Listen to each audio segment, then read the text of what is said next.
आणि आता पाहूयात 3 मिनिटात 30 बातम्या.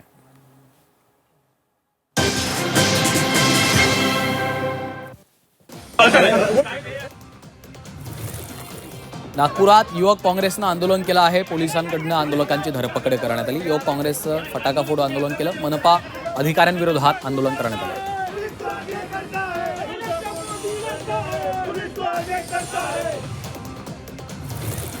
शेतकऱ्यांची 25 रुपये दराने कांदा खरेदीची मागणी आहे. शासनाच्या निर्णयाने शेतकरी असमाधानी आहेत. उत्पादन खर्चही निघत नसल्याचं शेतकऱ्यांचं म्हणणं आहे. 25 रुपये प्रति किलोने कांदा खरेदीची मागणी होती आहे.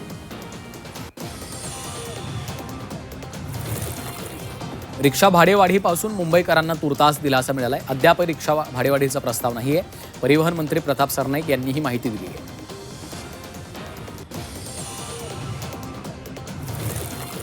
हिंजवडी शिवाजीनगर मेट्रो 30 जूनला धावणार आहे. 30 जूनपर्यंत मेट्रोचा पहिला टप्पा सुरू करा.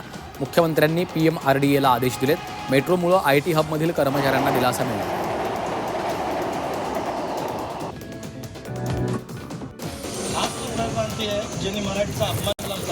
मुंबईत पुन्हा एकदा मराठी भाषेवरून वाद झालेला आहे. परप्रांतीय तरुणांनी मराठीत बोलण्यास नकार दिला.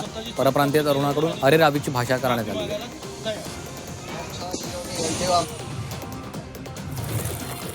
विठ्ठल रुक्मिणी मूर्तीवर ॲपॉक्सी प्रक्रिया अधिक महिना संपताच ॲपॉक्सी प्रक्रिया केली आहे. 15 जून नंतर 3 दिवसात प्रक्रिया पूर्ण होणार.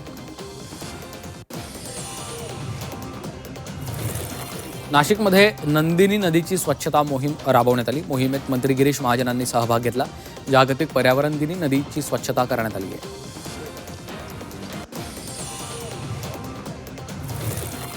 यंदाही विद्यार्थ्यांना वेळेत गणवेश मिळणं अशक्य आहे. शालेय गणवेशासाठी केवळ 240 रुपये मंजूर करण्यात आलेत. गणवेशाचे कापड आणि शिलाईचा खर्च कसा भागवायचा?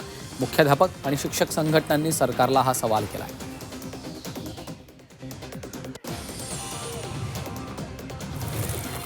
संकटातील बेस्टनं राज्य सरकारकडे मदतीची धाव घेतलेली आहे. बेस्ट समिती अध्यक्षांनी एकनाथ शिंदेंना पत्र दिलं.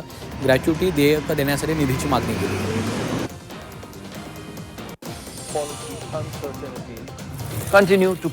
गृह कर्जदारांना RBIने दिलासा दिला आहे. सलग तिसऱ्यांदा रेपो रेट जैसे थे आहेत. रेपो रेट 5.25% कायम आहे. मध्य आशियातील तणावाचा हा परिणाम आहे.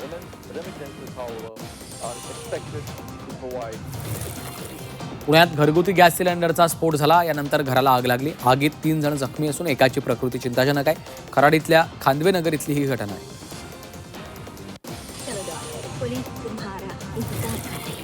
सोशल मीडियावर तलवारी आणि कोयत्यांसह रील्स जालन्यामध्ये सराईत गुन्हेगाराला अटक केली आहे. आरोपीकडून 2 तलवारी 1 कोयता जप्त केला. आरोपीवर लुटमार केल्याचे 7 गुन्हे दाखल आहेत.